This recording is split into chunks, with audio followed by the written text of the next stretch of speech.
Welcome back, everybody. This is episode 18 of Urgent Care Stories. Thanks for tuning in again. Today is a patient that I saw actually today, and it's a good lesson in trusting your physical exam. That's the whole reason for this video, is to trust your physical exam findings. Story goes something like this. 50-year-old female. She comes in with a 2-day history of right lower quadrant belly pain.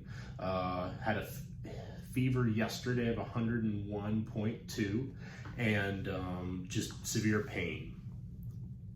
When you ask about pertinent positives and negatives, she reports no nausea or vomiting, no change in bowel function, constipation, diarrhea, no pelvic pain, no vaginal discharge, no vaginal bleeding, no pain with urination, no flank pain, stuff like that. What has she tried so far for the pain? She's tried some Motrin, she's tried Gas-X, she's tried milk of magnesia, seeing if it was a bowel movement issue. All of that made no difference in her pain. At this point, I want to ask about surgical history to understand what's been going on in her belly before. She's never had any surgeries on the abdomen before. So, looking at the patient, she looks fine. She's sitting up, she's communicating with you, she looks comfortable, no big deal. What are we thinking at this point? Well, this woman is complaining of right lower quadrant pain and fever. So most commonly, we're going to be thinking of some sort of an infectious etiology. So appendicitis is number one on that differential. Diverticulitis can be there. Urinary tract infection, pyelonephritis, could be a kidney stone that's caused the pyelonephritis, could be some sort of an abscess, could be a colitis, this could be gallbladder. Lots of different conditions that could cause that pain for her. So what do we do on our physical exam? Heart and lungs, everything normal. Vitals were stable. She was afebrile when she came into the clinic. I think temp was like 99.2, so still normal grade temperature. On palpation of the abdomen, you do CVA tenderness first, so you tap on both of her flanks, looking at if she has any soreness over the kidneys, and she has a little bit of tenderness on the right side, but not critical. You then lay her flat, you hear bowel sounds in all 4 quadrants, you start palpating the abdomen. Right upper quadrant has a little bit of guarding, but not terrible. Left upper quadrant, normal. Left lower quadrant, normal. Right lower quadrant, guarding and tenderness. Next thing I always do on every patient is I assess for rebound tenderness or signs of peritonitis. So I'm going to push down on the abdomen and then release my hand, and I want the patient to tell me if it hurts more with the push or the release. A lot of times with a positive rebound tenderness exam finding, you don't even have to ask them. You're gonna see it. You're gonna release your hand and they're gonna go, whoa, and they're gonna kind of jump off the table. It's pretty obvious when that happens. This woman absolutely has positive rebound tenderness in the right lower quadrant. When they're positive for that rebound tenderness in the right lower quadrant, I then move on and I do some special tests for appendicitis. The first is called a Psoas sign. So I have them straight leg raise and I resist them while they flex their hip flexor. If that exam releases pain in the right lower quadrant or in the abdomen, that's a positive exam finding. Her Psoas test was negative. I then do an obturator test. So I take the knee, flex it at 90 at the hip and at the knee, and then I internally rotate the hip joint to see if this causes pain. Both of these exam maneuvers are looking for if there's irritation as you move the psoas muscle, which lays just underneath the appendix and the bowel. So if the appendix is inflamed, when we move or utilize those muscles just lying in retroperitoneal to them, then that will cause pain. Her obturator test was positive. So now my physical exam and her history says acute appendicitis. Absolutely no questions about it. So I decided to do a little lab work because I want to get a CAT scan on this woman, but let's do some lab work first. I get a urinalysis. She's postmenopausal. I don't need to do a pregnancy test on her. I do a urinalysis, I do a CBC, and a basic metabolic panel. The basic metabolic panel is to be able to give her a contrast load through the study. I want to make sure she has stable kidney function. Her basic metabolic panel, all normal.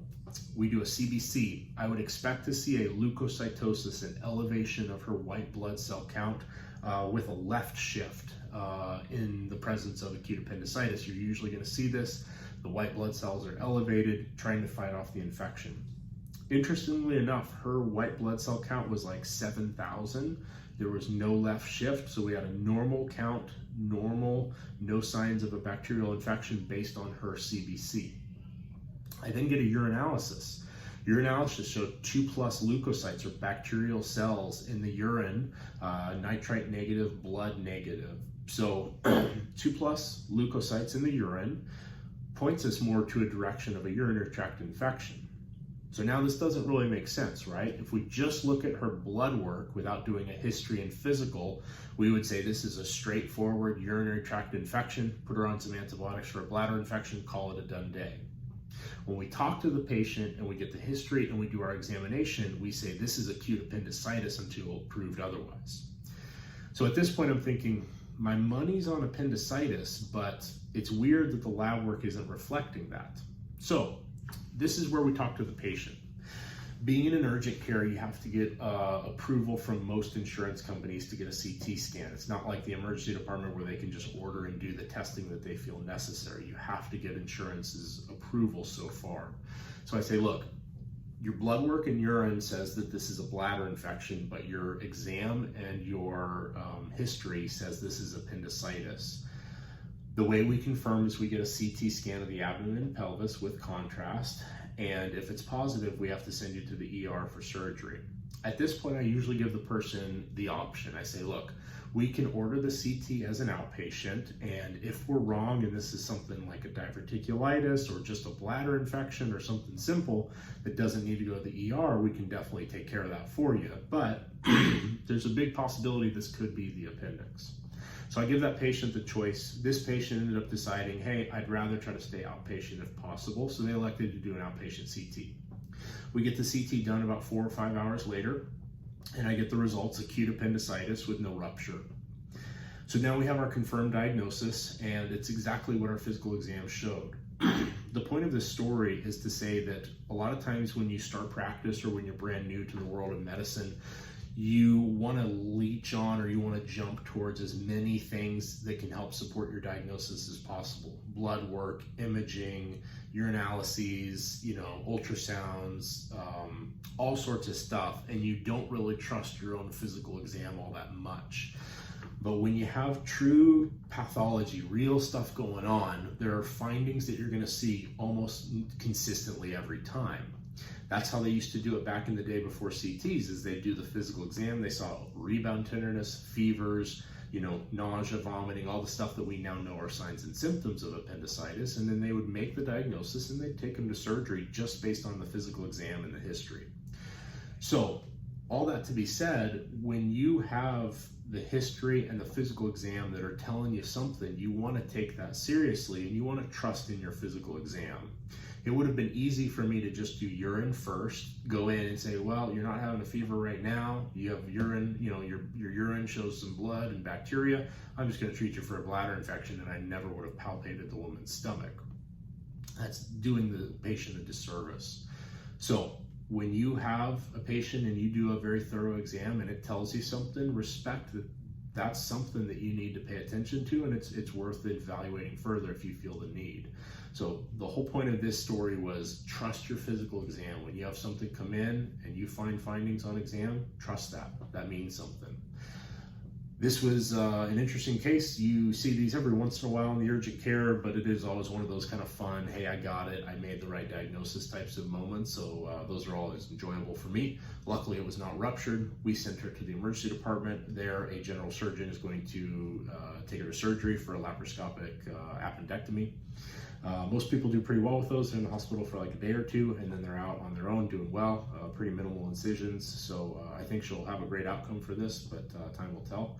If you guys have any questions about this case or want to know more about it, feel free to send me any messages. We are almost up to 200 subscribers now, guys. It's been really cool to see how quickly we've grown from 100 to 200, and I hope it just keeps accelerating from there.